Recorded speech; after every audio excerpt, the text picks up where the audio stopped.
In this beautiful Easter En cette season, belle période de Pâques, j'exprime mon amour pour chacun de vous, partout dans le monde, tandis que nous témoignons de notre foi profonde et de notre croyance en Jésus-Christ, le Fils de Dieu. Le livre de Mormon raconte l'histoire remarquable d'un jeune homme d'une famille éminente appelé Alma, que les Écritures décrivent comme un homme idolâtre et incrédule.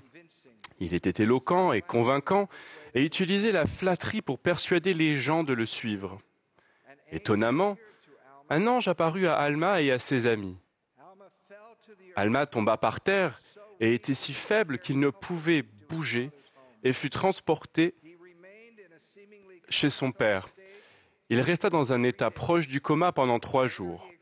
Plus tard, il expliqua qu'alors qu'il semblait inconscient aux personnes qui l'entouraient, son esprit était très actif et son âme accablée à cause du souvenir de sa vie passée à ignorer les commandements de Dieu. Il décrivit son esprit déchiré par le souvenir des nombreux péchés et torturé d'un tourment éternel. Dans son profond désespoir, il se souvint qu'on lui avait enseigné dans sa jeunesse la venue d'un certain Jésus-Christ, un Fils de Dieu, pour expier les péchés du monde. Il fit alors cette déclaration puissante.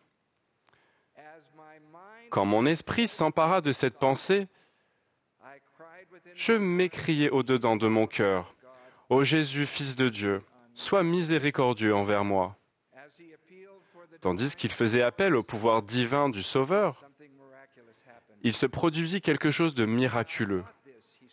Il raconta, « Lorsque je pensais cela, je ne pus plus me souvenir de mes souffrances.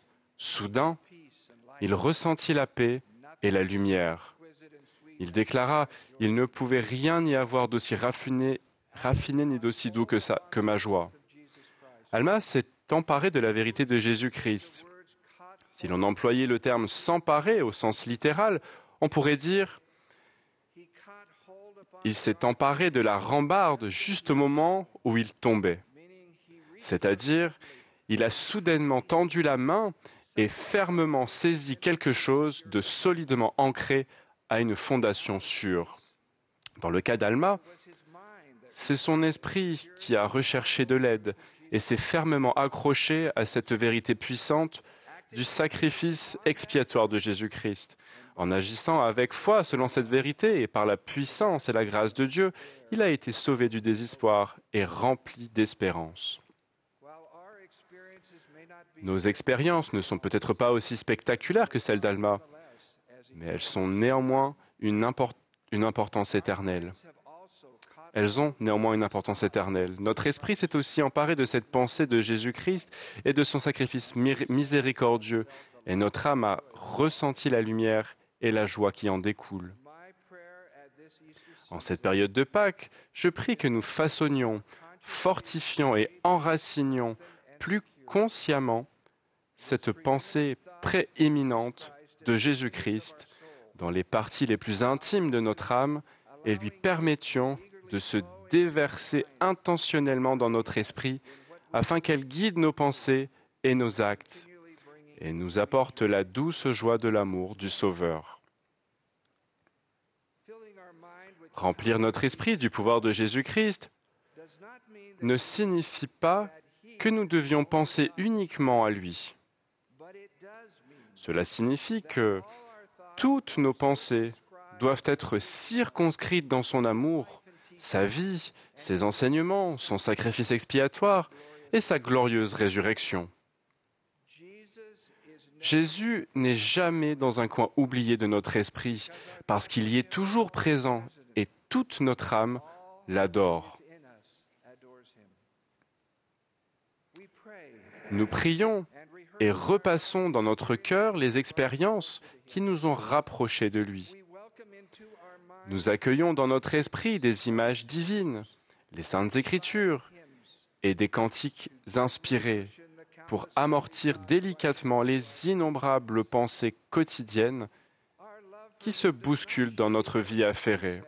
Notre amour pour lui ne nous épargne pas la tristesse et le chagrin dans la condition mortelle, mais il nous permet d'affronter les difficultés avec une force bien supérieure à la nôtre. Ô Jésus, quand je pense à toi, la paix emplit mon cœur.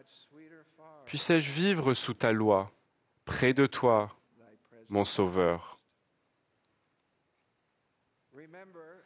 Souvenez-vous que vous êtes un enfant d'esprit de notre Père céleste. Comme l'apôtre Paul l'explique, nous sommes la race de Dieu. Vous aviez votre propre identité bien avant de venir sur terre.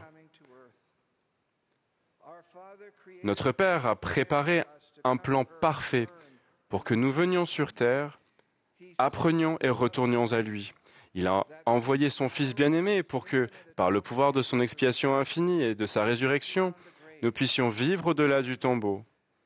Et, si nous sommes disposés à exercer notre foi en lui et à nous repentir de nos péchés, nous soyons pardonnés et recevions l'espérance de la vie éternelle. Dans la condition mortelle, notre esprit a besoin d'une attention extrême. Il nous permet de vivre, de choisir et de discerner le bien et le mal.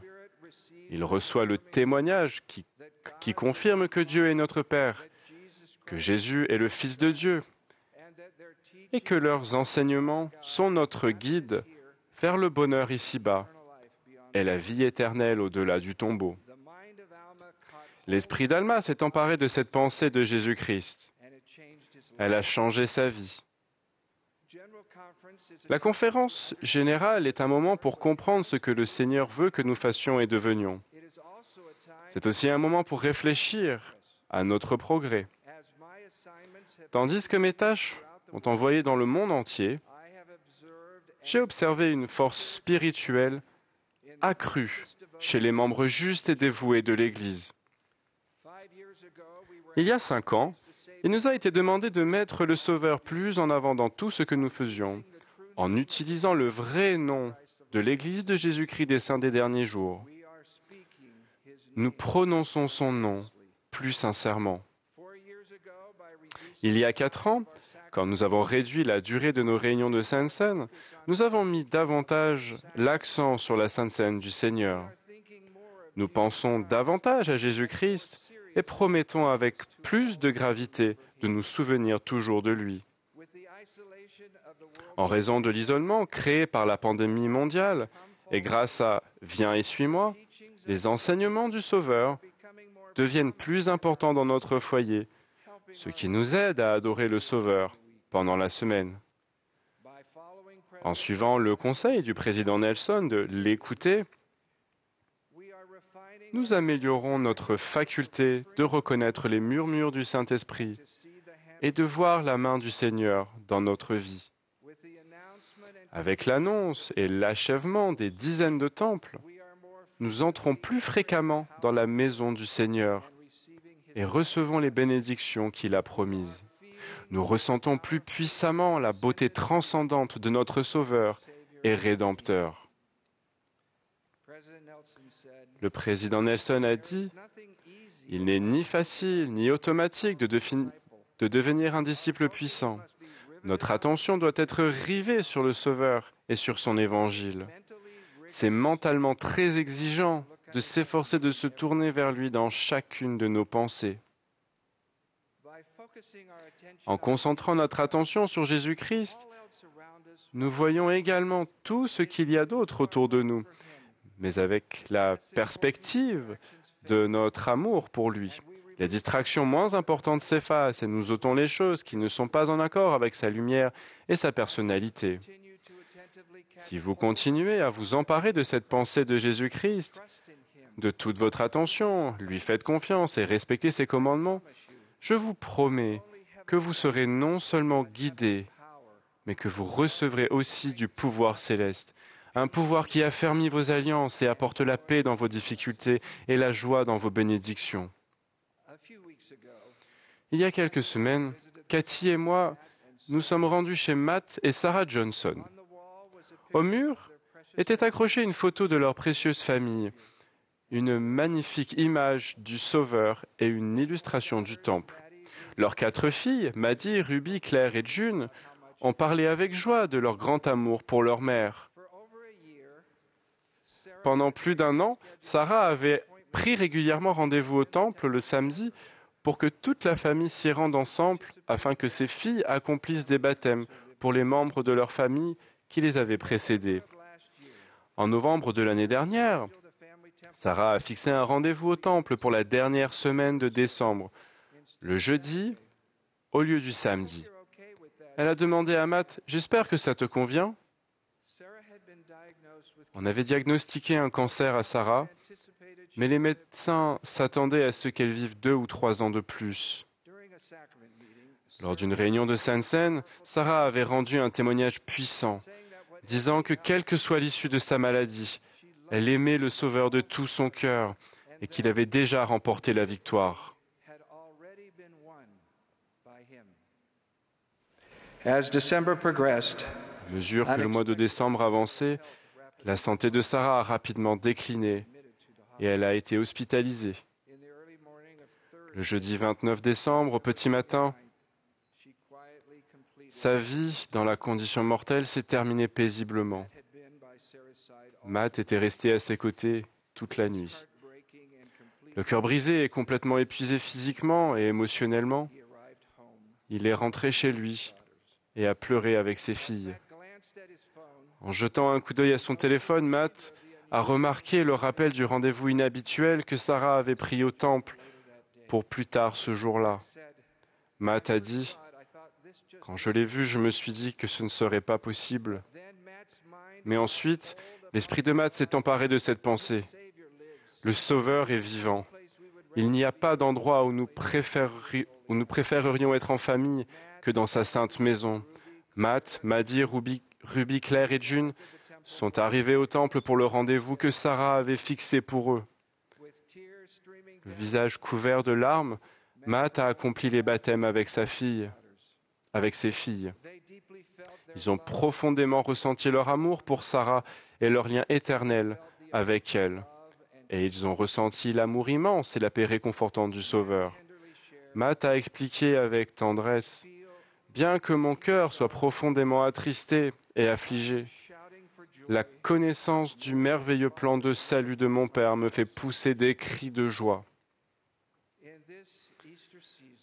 En cette période de Pâques, je témoigne de la véracité totale et absolue du sacrifice expiatoire incomparable du Sauveur et de sa résurrection glorieuse. Je vous promets que si votre esprit reste fermement et à jamais fixé sur la pensée de Jésus-Christ, et si vous continuez à centrer plus complètement votre vie sur le Sauveur, vous ressentirez son espérance, sa paix et son amour. Au nom de Jésus-Christ. Amen.